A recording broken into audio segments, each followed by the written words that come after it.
Hey everyone, welcome to the Ampleforth Hackathon as part of the Chainlink workshop. This is a workshop on building on Elastic Finance. I'm Brandon. I'm joined here by Mark from PRL1. So we're excited to do a deep dive here. So you guys are all devs, so we're going to go deeper than usual and focus on what you all need to build with. So developers are my favorite group of people to talk with, so I'm excited to get started. So let's see. I'm going to share my screen here.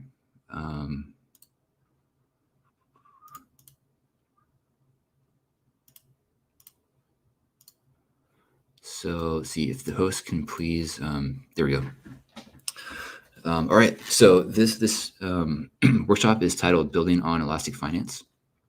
So Elastic Finance is maybe a bit of a marketing term, but I think it does hold some unique ideas that a lot of people haven't really gotten full exposure to. And so I'm hoping that by the end of this workshop, people will have a good understanding of what we mean when we sort of say this. But if I were to boil it down, I think the basic idea is, what happens when you move the oracles from the application layer down into the asset layer. This opens up the design space of dApps and makes applications simpler, safer, and more composable. So we're gonna start with the Ampleforth Protocol and the Ample, which first introduced a lot of these ideas into DeFi ecosystem. And then I'm going to hand it off to Mark of PRL1, who can talk about his experience building up the stack using a lot of these same concepts. And then we'll end with some brainstorming ideas that you all could potentially use to get started with in the hackathon. So stay tuned for that. I should say also at the front, so there are prizes associated with this as part of the hackathon. So first, second, third place are 4,000, 2,500, and 1,000 Ample. So that should hopefully give you a little bit more reason, but I think these concepts are exciting enough on their own that just, using these concepts, you can build something that's sort of unique and valuable just on its own. So let's dive in. So what is Ample? Ample is a durable unit of account and financial building block. So like Bitcoin, Ample is uncollateralized, meaning that it's a true primitive. It doesn't derive value from anything else other than itself. But unlike Bitcoin, Ample has an elastic supply policy so that the supply of Ample in circulation can change every day according to the needs of the marketplace. What this does is it gives Ample a long-run unit of account that you can use to denominate stable contracts in a safe way.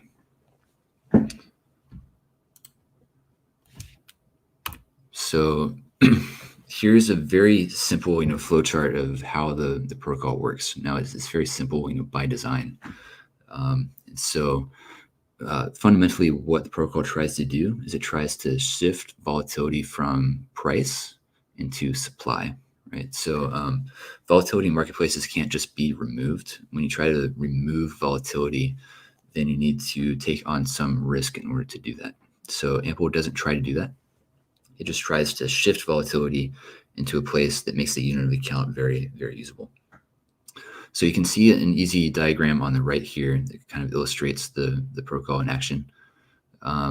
When the price of the token is above the price target, it means that we need to increase the number of tokens in circulation in order to encourage the price to go back down to the target. And then when the price is below the target, it means we need to decrease supply in circulation in order to encourage the price to go up.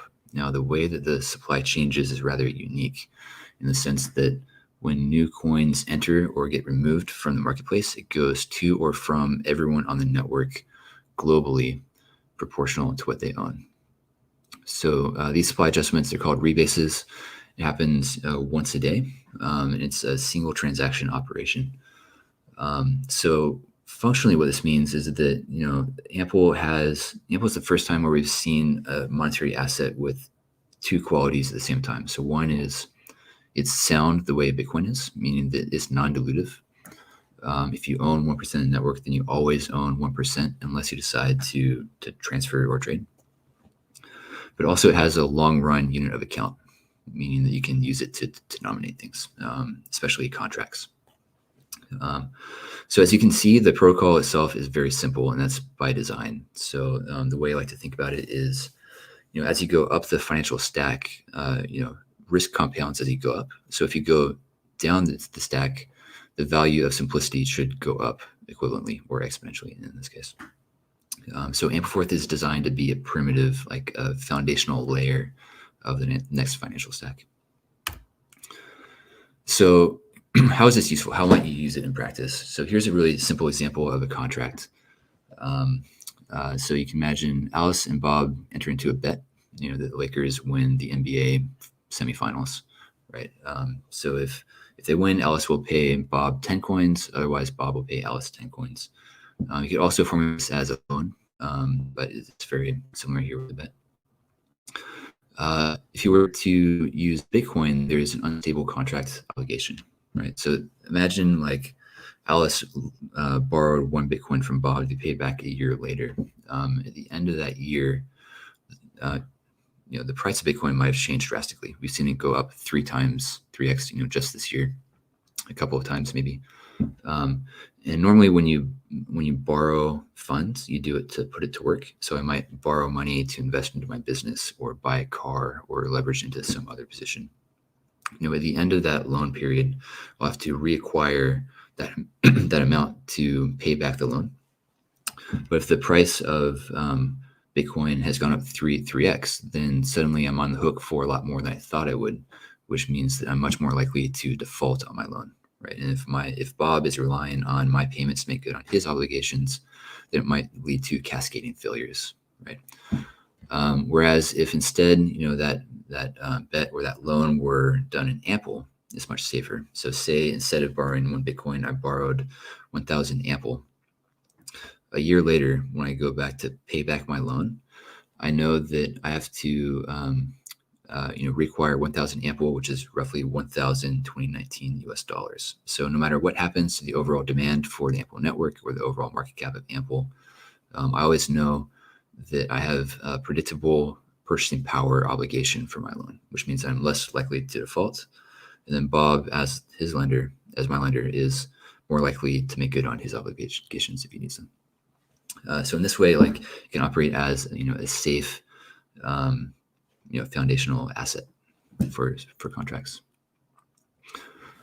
So a lot of people in the DeFi space, they often use stablecoins as a frame of reference.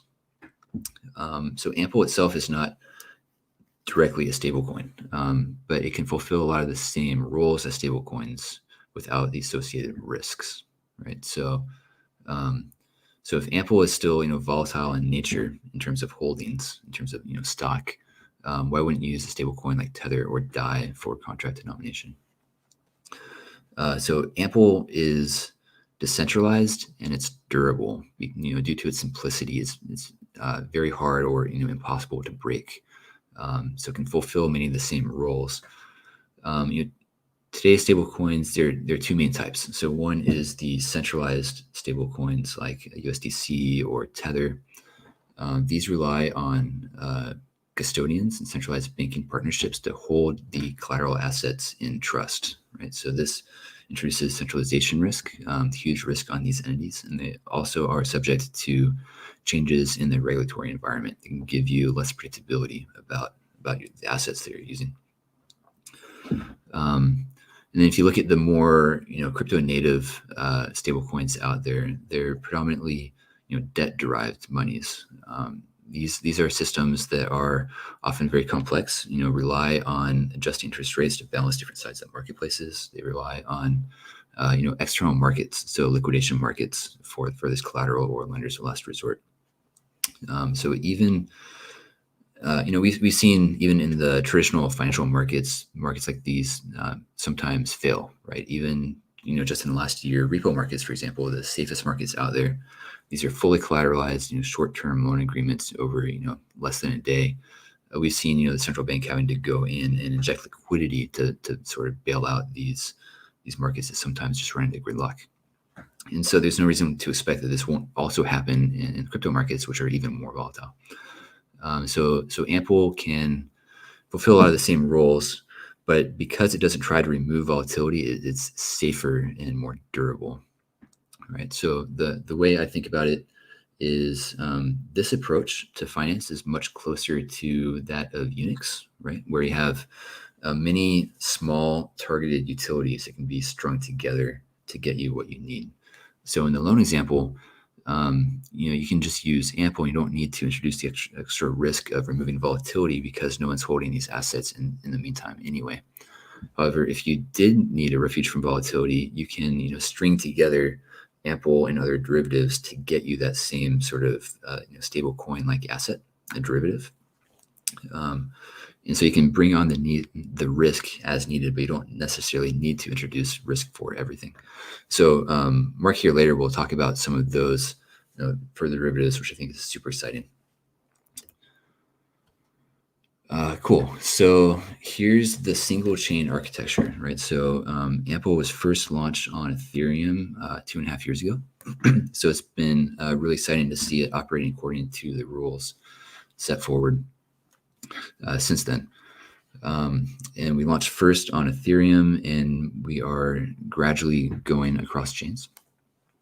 So when we first designed and deployed Ampleforth, we made the decision to not build our own blockchain. So instead of building our own blockchain and asking people to come to us, we decided to deploy onto existing chains and go to where people were already storing value or making transactions. So we started with Ethereum because it is a great example of a distributed computation platform. It's highly decentralized. It has a great developer community. So this is how it works on Ethereum. So the central module is in the center called the monetary policy. This takes input from two oracles. It takes input from the market oracle and the CPI oracle. So the market oracle provides essentially the market price of the token. This is the 24-hour volume-weighted average price. So it's a smooth representation of the price over the last 24 hours. And that's used to decide how to adjust the supply. And then it also takes in the CPI value. What this does is it helps calculate the price target for Ample. So the Ample targets the 2019 US dollar, which means that over time it has a predictable purchasing power. So even as the value of the dollar naturally decreases due to inflation, the purchasing power of Ample will stay constant through time. So even between the time of when we launched and now, when we launched, we targeted Ample to $1. But because of the changes in the economy between then and now, Ample now targets $1.06. Right? You can see this on the dashboard if you're curious how it's changed through time. So the monetary policy takes in these two inputs and then decides how to adjust the supply of Ample, which is the token. Ample itself is a regular ERC20 contract. It implements all of the ERC20 interface functions you'd expect. The only difference is it has a rebase function that can be called only by monetary policy, and the rebase is what adjusts address balances globally, once a day. This happens every day at 2 a.m. UTC, between 2 a.m. and 2:20 a.m. UTC.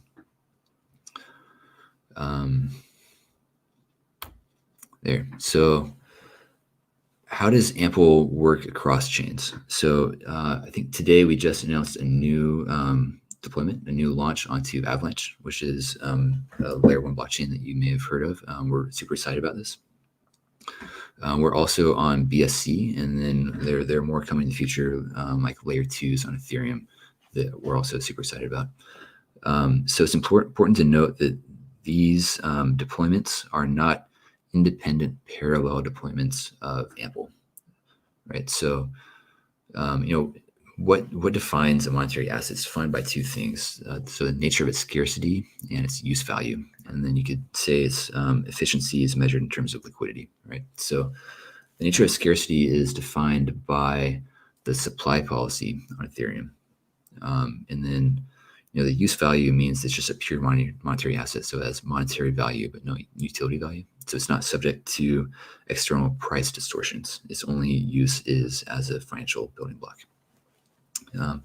So as long as Ample on Avalanche responds to the same supply policy as Ample on Ethereum, As long as you can transfer Ample back and forth between Ethereum and Avalanche, then it's all the same currency.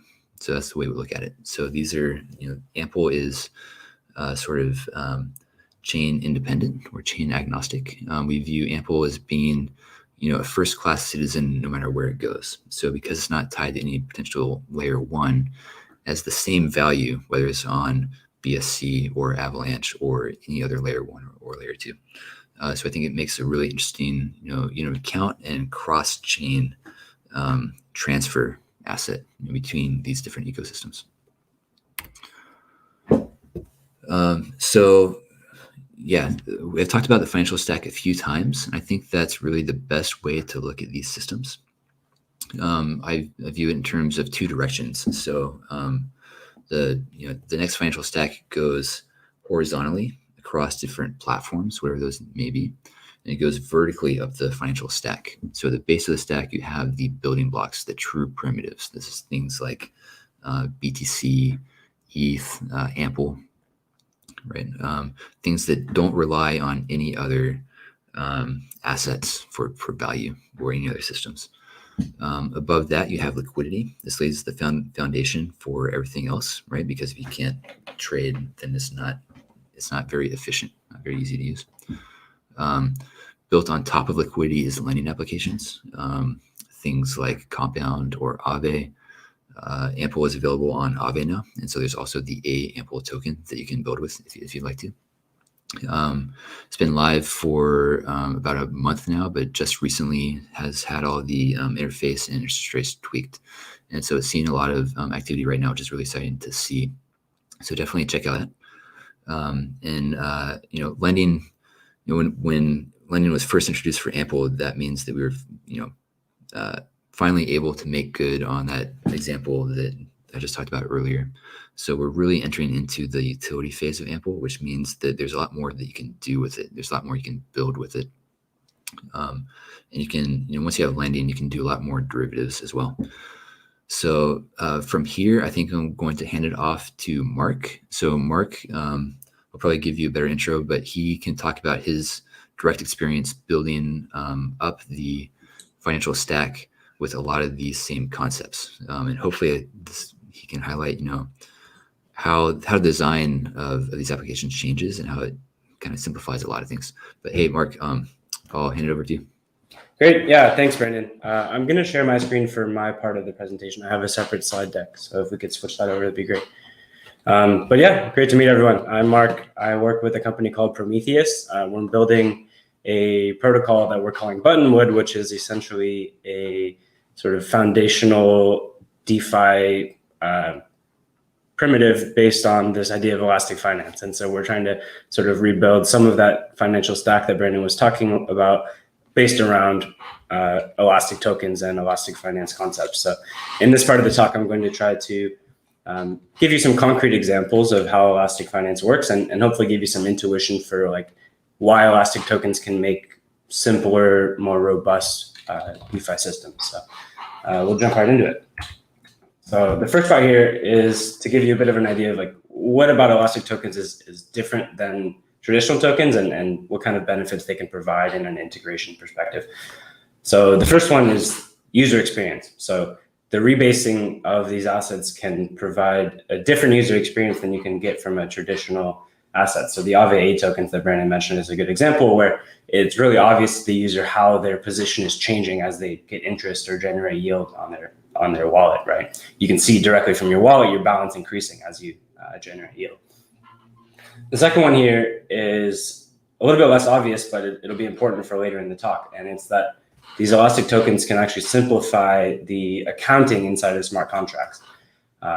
And so, for example, if you're calculating like interest rates or discounts, it can be a lot simpler to see those changes happening based on the rebases, right? It's also easier to sort of compare values across different currencies that are rebasing if they're rebasing to the same value. So if there's two tokens that are both rebasing to $1, for example, you can basically directly compare them based on their balances or values.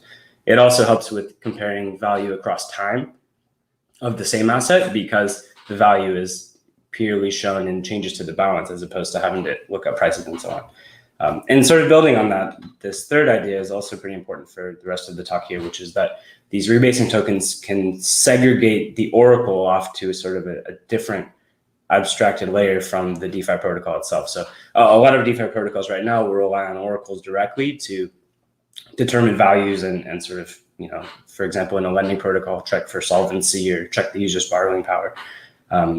By using rebasing tokens instead, you can sort of have that oracle separated off into a different layer and simplify the implementation.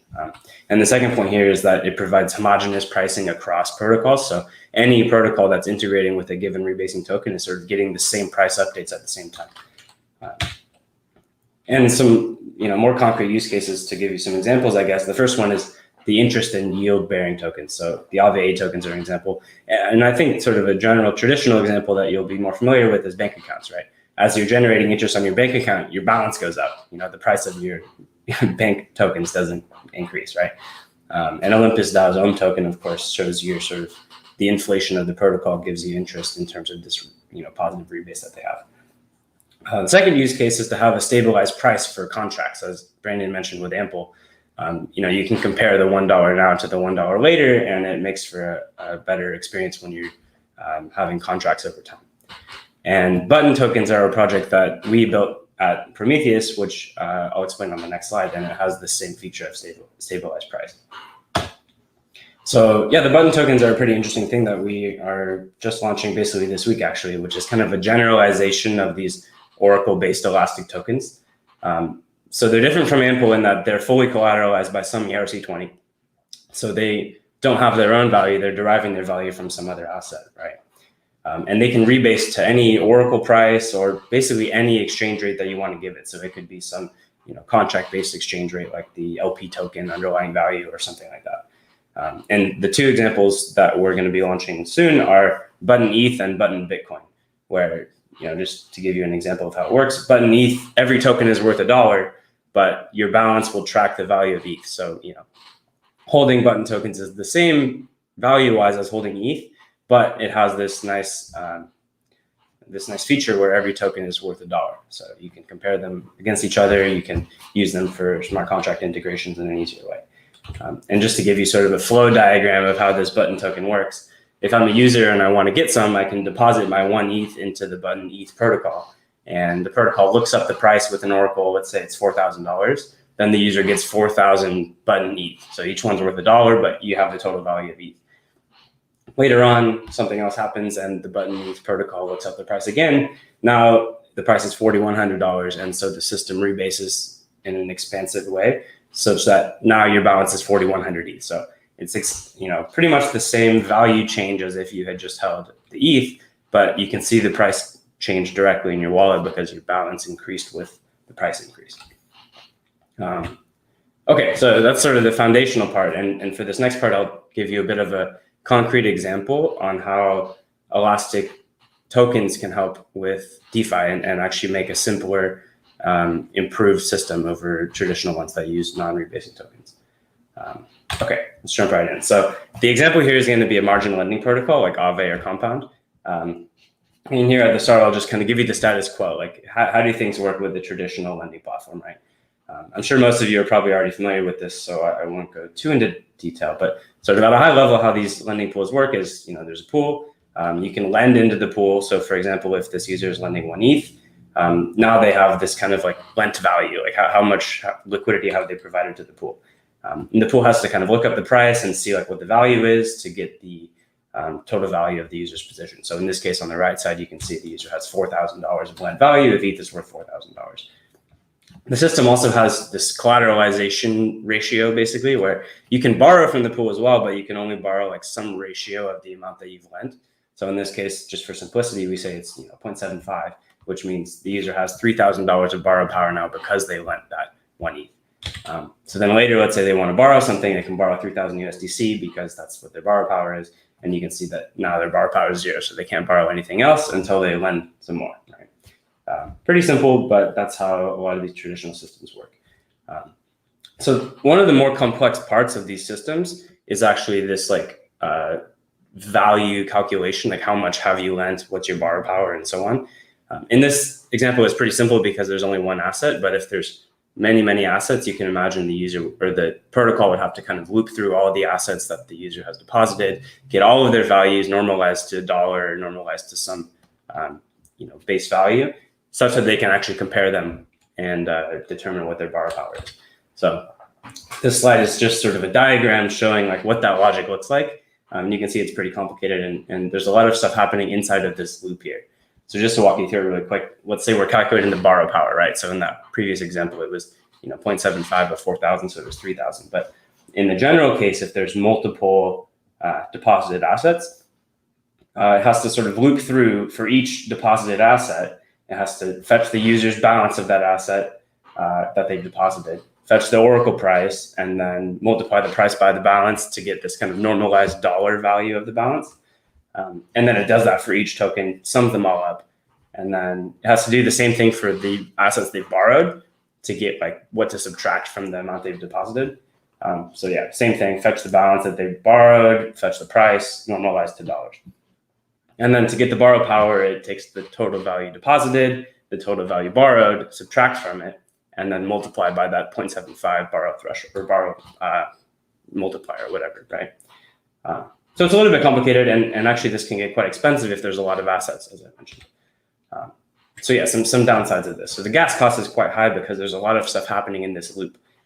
It also limits the number of collateral assets that you can have, or that, at least that a user can deposit and borrow, because there's a gas limit, and if there's too many different assets, then the loop goes too many times, and it could end up running out of gas. So it kind of has a built-in limit to the number of assets that the user can deposit.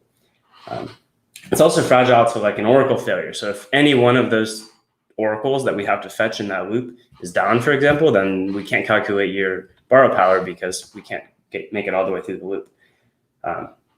And also only stablecoin borrowing is safe without high risk of liquidation. So this is kind of different to the Oracle segregation idea, but it's that basically when you're borrowing a asset whose price is changing a lot, you have to pay back that whole asset. And so if, for example, you borrow a Bitcoin and then the price of Bitcoin doubles before you have to pay it back, now you have to pay back basically double the value you paid back before. Okay, so that's kind of the status quo. That's how like a traditional DeFi lending system works. Now I'm going to sort of walk you through how we would do this in like our elastic DeFi, elastic finance world, right? So just as a baseline, this is all that we're changing here. The only things we're changing are that we're only supporting assets which rebase to $1. Okay, so the button tokens or Ample or something that's rebasing to $1. And the other change would just kind of, built from that same last change is that we don't make any Oracle calls. We're just going to use the fact that every token is $1 to determine the values and the change over time of the tokens. So now just to walk through that same borrow power calculation with our elastic finance version, you can see right away it's a lot simpler, right? All we have to do to calculate your deposit amount is just fetch the balance of your deposited tokens, right? If you deposited 1,000 button ETH, for example, it's $1,000. If you deposited 1,000 Ample, $1,000, right? Same thing for borrowing, and then the final calculation is the same. So there's still a loop here, but the actual number of operations happening in the loop is a lot lower. So the benefits of this, there's fewer direct dependencies of the protocol, right? You don't have to have a Oracle dependency per asset, and you only have to really depend on the token to fetch these values. The code is also a lot simpler because the asset value is self-normalizing, right? You can, out of the box, you can compare one asset with another asset because their unit values are the same. Also, and this is sort of a corollary to that last one about stablecoins, all of the borrow value is now stable, right? So there's less liquidation risk, and it actually is much more beneficial to borrow these assets, right? So concrete example of that, right? If you're borrowing 1,000 button WBTC, for example, you only have to pay back 1,000 button WBTC. So you always know that you're only going to have to pay back $1,000. So if the value of that button WBTC doubles or something like that, you actually get to take the upside on it. You don't have to pay back the entire, $1,000, the entire price change, right? So yeah, I guess just the same lending example to visualize it a little bit. Let's say I'm lending 4,000 button ETH, which is equivalent to 1 ETH in this situation. Now you can see right away, it's really simple to calculate your lent amount because it's just $4,000, $1 per token. Similarly, if I want to borrow like button WBTC, for example, it's really easy to calculate how much that's taking away from my borrow power because it's $1 per token, right? And this is just a demonstration of sort of the changes in dependencies, right? In the traditional system, for every asset, we have to depend on both the token and the oracle to get these normalized values. But in the Elastic world, we only have to depend on the token because the oracle, you can see, is kind of embedded into the token, right? The price information is kind of encoded in the values of the tokens as opposed to having to be separate and normalized later. Okay, and this is kind of an interesting diagram here showing like how rebasing tokens as borrowable assets are actually kind of more useful than stablecoins or crypto on their own, right? So you guys may have seen on Aave, Ample's APR is like in the 5-figure percents. And this is, we think, because there's actually quite a bit of reason to borrow a rebasing asset, right? If you're seeing it, if you think it's going to go up, right? If you're like long the token, or for in Ample's example, you can see that it's going to do a positive rebase because the value is above $1. There's a good reason to borrow it because you only have to pay back the dollar value. So you get to basically take the positive rebases as profit. And so we think that's partially why it leads to this higher demand for borrowing and thus the higher interest rates. So with this Elastic DeFi example, you would sort of have that same, it would work the same for every asset that you deposit. And yeah. Okay, so that was sort of my example walking you through a simple version of a Elastic DeFi protocol. The Buttonwood ecosystem is going to be building a lot of things with this same kind of concept, and hopefully that gave you some intuition for sort of how this actually simplifies things. And then this final part of my talk is sort of walking through a few ideas for Elastic Finance and kind of things that you could build in the hackathon, and maybe give you some inspiration here. Okay, so I have this list of ideas. Brandon might have some as well, but I'll kind of walk through them one by one. The first one here we think is pretty interesting. So the Aave A tokens that Brandon mentioned earlier, they rebase as well, right? So they rebase such that your balance increases as you can generate interest, but each A token is still equivalent to one of the underlying tokens, right? And there's also this idea of yield splitting, which you may have heard of, like Barnbridge or Ondo, where you can take the position that generates yield and separate the value of your position from the yield that it generated. So with A tokens, we think this would actually be really simple because of the rebasing mechanism, right? You can really easily, just based on the value, determine sort of what the current value of the position is, and then separate that from any future value increase, right? And you can create new assets that sort of target the value and new assets that targets just the yield. So that could be pretty interesting. Another one is an Elastic AMM. So another cool benefit that these rebasing tokens have is that they, because their value is almost always close to 1, you could have potentially a low impermanent loss AMM by trading these assets against each other. A lot of existing AMMs don't work very well with rebasing tokens because the value changes or the balance changes can kind of mess with their accounting. But you could probably create a fork of Uniswap, for example, that has extra handling for this and get some nice benefits. You could also build this elastic margin lending idea that I just explained to you. We're not building it, and I think it's actually a pretty cool idea. So if anyone wants to build that, I think you could probably fork an existing margin lending protocol and make a few changes to get the benefits that I described earlier.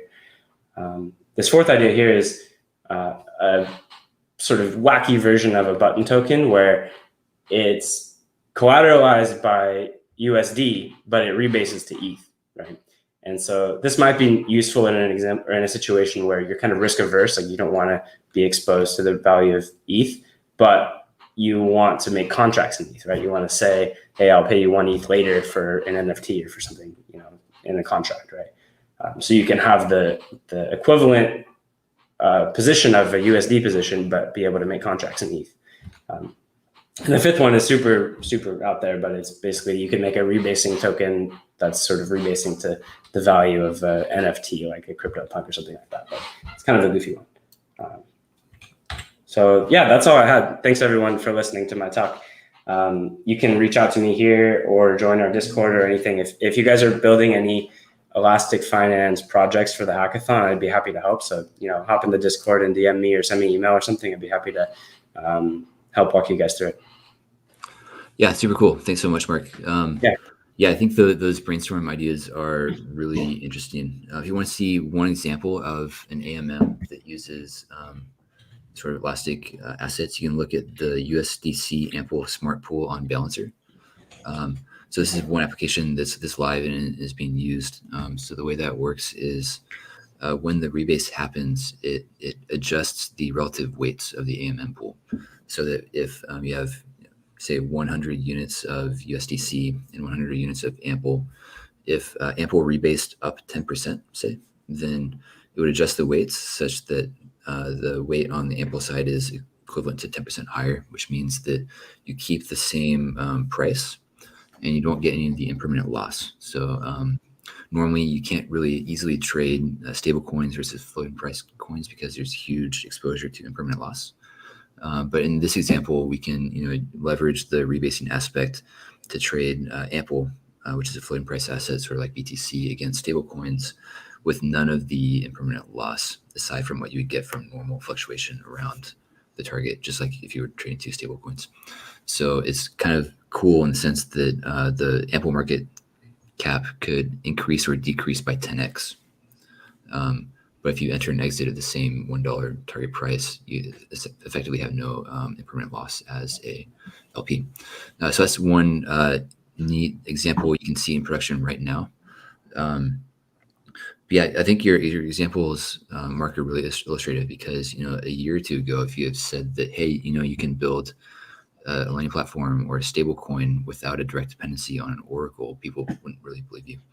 But it's kind of possible. So oracles don't disappear. Oracles are still important and necessary, right? But it's just sort of encapsulated slightly differently to make everything that comes above it much simpler and easier to reason about. Yeah, totally. Yeah. I think we can open the floor for questions now if anyone has any questions they want to ask. I see some people commenting in the chat here. For sure, yeah. Also, so there's Discords for both Ample and PRL1. You can find the Ample link on the website, ampleforth.org. And I think there's also a dedicated Discord for this hackathon that we'll both be in. I don't have that link right now, but I'm sure we can find it and share it. It's probably on the Chainlink webpage somewhere.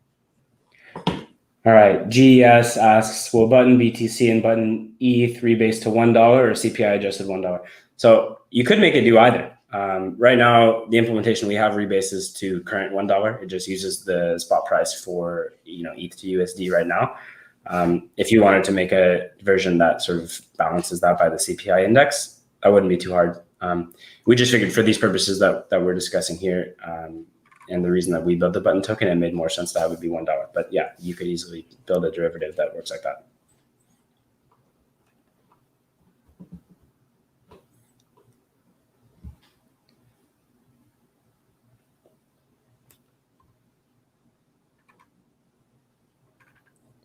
No, sorry, here. Someone asked if the Buttonwood app is launching this week. Not this week.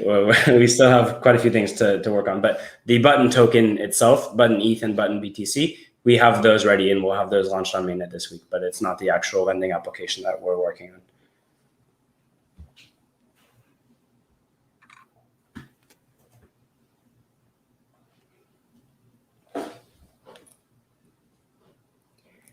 Brandon, do you want to take this one about prejudice of elastic finance? Let's see, I don't see that. Where is it? Oh, okay. Are you in the comments section in the top right? You guys got comments. I am. Yeah, I don't see that particular one though.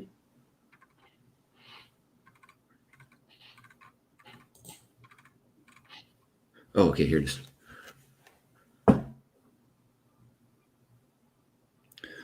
Okay. So here we go. So Salt in Your Eye says, often encounter prejudice. That's what's happening around elastic finance. It's just clever sleight of hand. What is the key insight to overcoming this prejudice? So I think the best way to communicate this to people is showing, right? It's sort of like we can talk all we want, but nothing is as convincing as showing things in action.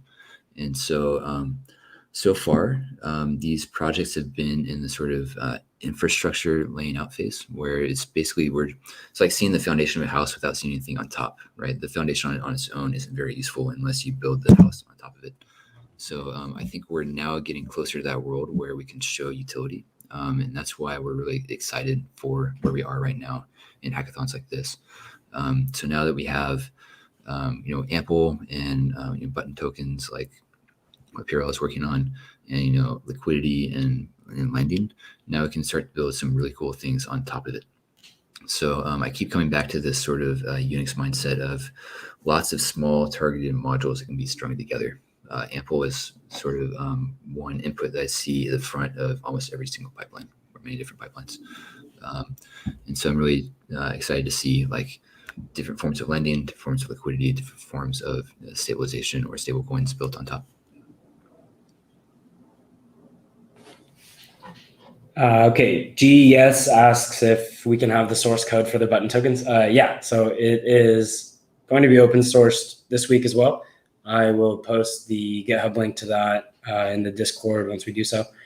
But yeah, you can also reach out to me and I can give it to you whenever.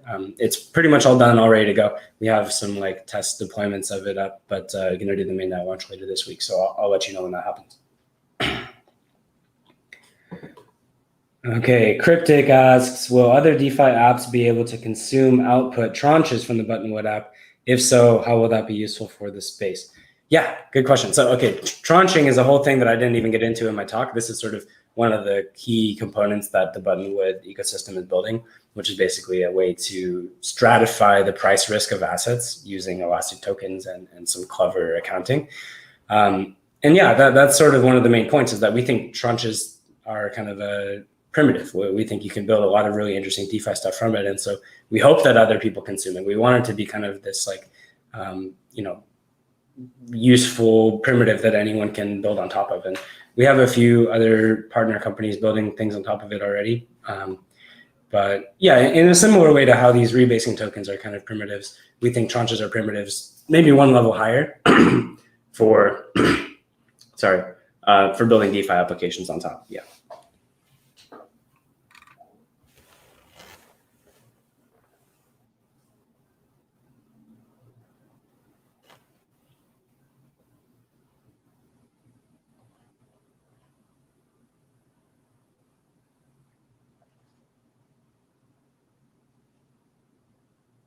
Great. So unless there are more questions, I think we'll start to wrap up here. Any last questions people wanted to ask before we sign off?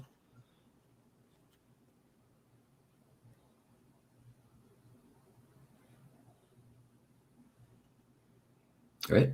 So it sounds good. So Mark and I are both here for the remainder of the hackathon. Happy to answer any questions, and we're really excited to see what you guys come up with. One last question from GS, Mark. Okay, yeah, GS. If we wanted to use tranches in our projects, would that be possible or is it too early? A little bit too early on that one. I think we're going to wait. It'll probably be a few more weeks before we're ready to open source that. There's a few more changes we have to make.